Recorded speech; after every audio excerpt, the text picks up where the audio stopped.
But I was still out at 1 in the morning. I'm a 16-year-old girl. What can happen, right? But once I started coming to church, and I was like, alright, these people will never let me do anything bad. The people sitting next to you will become not only your friends, but they will become your friends in Christ. And then they will soon become your family. Everybody here you'll feel like these people are not only your friends, but you'll feel like they're your family members. Most of these people that have been here, like Juan, Coral, a lot of these people I've grown up with, they are not only my friends, they started out as my friends from church. I was like, oh yeah, I'm hanging out with my church friends. And I was kind of like ashamed because I'm like, oh, they're so good. And then like, I felt like I was living like a double life, like, oh, I'm so bad outside of church, and then I go to church and I have to pretend like I'm good. No, once you start living in this life of God, you start realizing that these friends from school, your friends from a long time ago, these are my friends from 7, 8, 10 years ago. These people are like my family too. I've grown up with them. They've seen me fall. They've seen me get up again. But these people have led me to do bad things. They led me away from God. So today, I'm going to read you like a little story about this guy, right? Not only are you, like last week the father said, I think it was like Father Michael, he said that you guys have to pray about your husband and wife, right? Because they're outside, they're here somewhere. They're not going to pop out of nowhere. So, it was this guy called, his name like Simon, and he's in the Bible, and you guys can find it. It's like a true story. So let me just say his name. Oh, his name is Samson, but I'm going to call him Sam because it's really weird. Okay, so he's kind of like our pretend hero, okay? So it's Sam.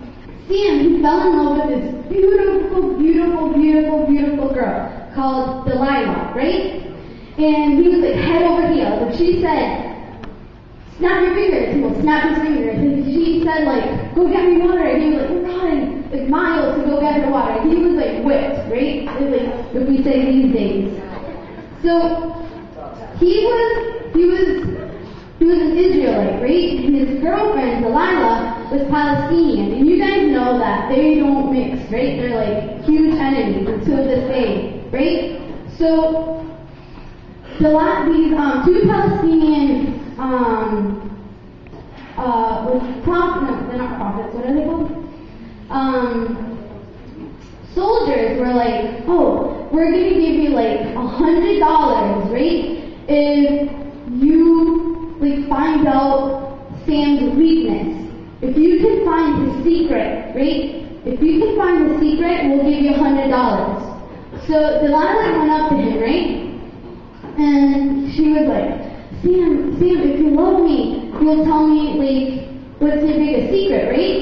And then he's like, oh yeah. He's like, my biggest secret is if you tie me with 7 fresh strings, like, that will make me weak, right? If you tie me up. So she's like, oh, okay.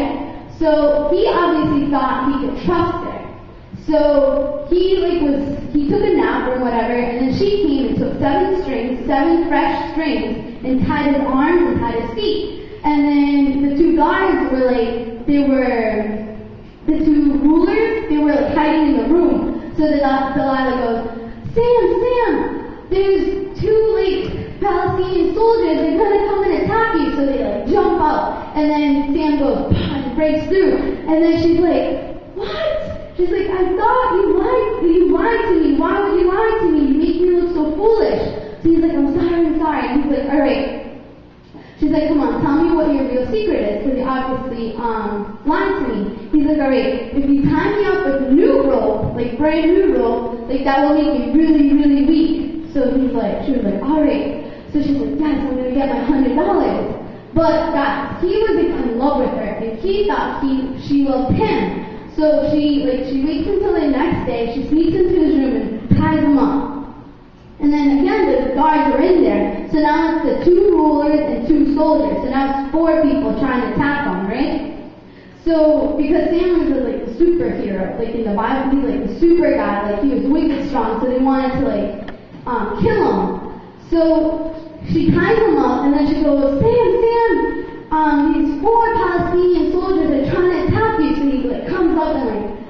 breaks loose and he like flexes his muscles and like beats up the people, right? The four soldiers. So now two of the soldiers are like beat up from the night before and they're still hurting, and then now there are two more. So they're all four of them like hurting and they're like, oh, why? And then like they start yelling at Delilah. They're like, Delilah, we're giving you good money. Like, I thought he trusted you. Like, come on, pick up your game. So she was really, really mad. So then she goes, oh, he's really stupid. Like, I'm gonna fool him now. So she goes, and she like pretends to seduce him. She like bats her eyes and like kisses his cheek. She's like, Sam, you lied to me twice. I thought you loved me. If you love me, if you really say you love me, you have to prove your love to me. And he's like, how can I prove my love to you? Like, I'll do whatever you want. She's like, tell me your real secret. What's your secret? What will make you like so weak? So he goes, you have to tie me up with wavy hair. So she comes and she had like long, beautiful brown wavy hair. So she cuts it all off. So she's like bald now, right? And she waits until the next night, right? So he goes to sleep. So listen to what she does just for $100, right? So she like goes bald, like cuts all her hair and ties them up with her hair. Yeah, Britney Spears style right there. And then she goes, so now the four guys are hiding. So she goes, Sam, she goes, there's 4 Palestinian soldiers here to attack you. And then he tries to get up and he tries to break through, but he can't because that was his real secret. Alright, so the moral of the story is, well, she got the $100 and she like left and spent it. And then poor Sam, the 2 rulers were all like limping and everything, but they caught him and then they chopped off his head.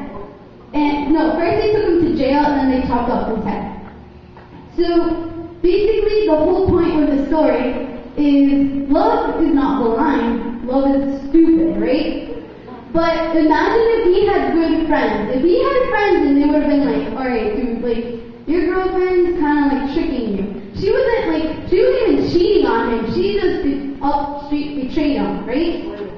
Betrayed. That was like messed up. She like sold him for like $100, and the whole point of the story is that this is what your friends can do to you.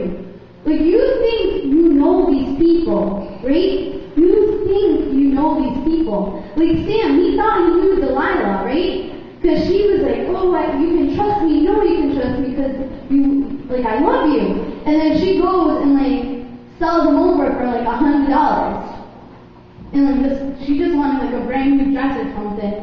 So the whole thing is that if you guys have friends, real friends, you can find them here. Real friends, you can find them here in church. It's really cheesy, but it's true. Trust me. Because if maybe 3 years ago I had real good friends, they would have stopped me from doing a lot of stupid things. But I know that the friends I have now, I know that if I can call Marlene anytime. Like I can call her at 3 o'clock in the morning, and I should know that she's like in Boston, like sleeping, trying to like sleep for her next test the next day. But I know that she will pick up the phone, and I can tell her whatever I need. Like my deepest, darkest secret, I know I can tell her, and she will help me through it. I know I can call anybody of my friends. But it took a long time. It took me 7 years to realize that the friends I had weren't good friends. Because when my parents got divorced, the consequence was that I became bulimic. So a few years later, I was a senior in high school and I got a really bad relapse. And I almost died. So half of my friends, who I had known for 5 years, including my boyfriend, who I had dated all through high school. This was like my high school sweetheart. For 4 years I dated him. They all left me because they thought that I was doing this for attention. I don't think somebody becomes bulimic and almost dies for attention.